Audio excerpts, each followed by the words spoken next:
Joining me right now is Tennessee Senator Marsha Blackburn. Senator, thanks very much for being here this weekend. It is good to see you. Good to join you. So we're not allowed to drill on federal lands, but she'd like to have abortions on federal land. Your reaction?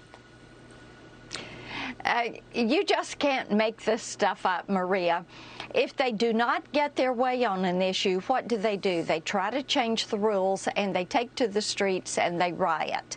And what they would be doing is defying a Supreme Court decision.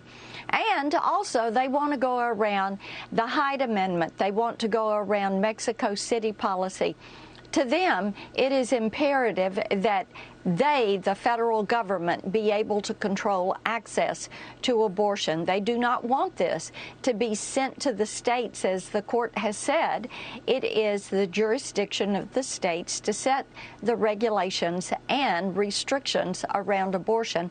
But for them, that's not good enough. The Democrats are running on abortion, on gun rights come November. Kim Strassel nailed it in her op-ed a couple of months ago, saying nothing but abortion because they're not talking about some of the other issues that are critical to the American families today going into this July 4th holiday. You're talking about the highest cost for just everyday goods in 40 years. What are you hearing from constituents in terms of the inflation and gas story? When do you expect we'll see some relief?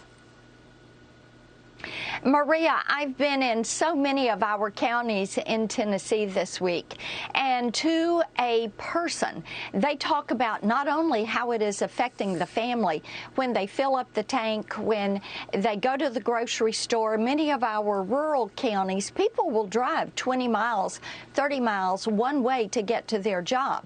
Also, they've been setting their county budgets, which go into effect in September. And what they are seeing is quite simply this.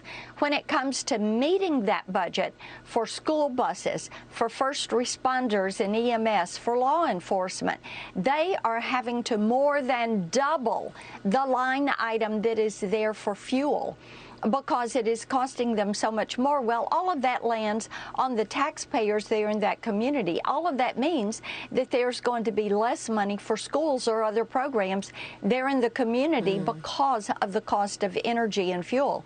And they are saying something has to be done. And of course, you and I know, your viewers know, Joe Biden could do something about this today, but he is choosing not to. He could open up Keystone, Alaska, offshore, go back to fracking, allow drilling on federal lands, get those drill permits out there.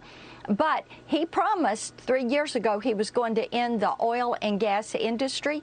He is making good on his promise. And this is not Putin's problem. It is not Putin's price hike. It is Joe Biden's. Yeah. Well, we know that inflation started stoking way before, several months before Putin invaded Ukraine, and it has been stoked by all of the spending. But the administration is also choosing not to tighten up the border. The administration being pressed this week to take action at the southern border in the wake of the major rig tragedy, a 18-wheeler in San Antonio, Texas, as the death toll has climbed. At least 53 migrants now dead, including 5 teenagers. Texas Governor Greg Abbott is demanding Biden do something. Here's Greg Abbott this week on Fox. The way that the Biden administration is not enforcing the immigration laws, that's attracting people and enticing people to make this very dangerous trek, causing them to lose their lives. I urge the president, stop the loss of lives.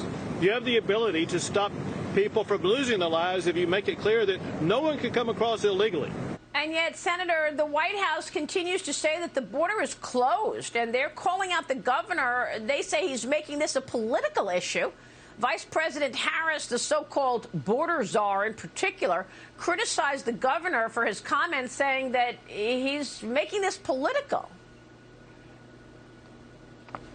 I could not believe her comment. The Biden border policy is an open border policy. It is one of the most uncompassionate things I've ever seen in my life. Maria, there are people that are being sold into sex slavery. They're being turned over to gangs. The cartels are working on U.S. soil. We had over 100,000 people lose their life to fentanyl last year. American citizens, there is nothing compassionate about what they're doing. There is nothing that makes sense. It is very intentional that their border policy is an open border, no restraints. And the fact that they will not give the Border Patrol what they need, the fact that they are standing by while you have tens of thousands of Americans and their families being adversely impacted by drugs and fentanyl. My sheriffs here in Tennessee tell me 80% of the drugs that they apprehend are laced with fentanyl, whether it's gummy bears, dollar bills, whether it is pills, whether it's marijuana. The fentanyl is so pervasive, and it is killing people.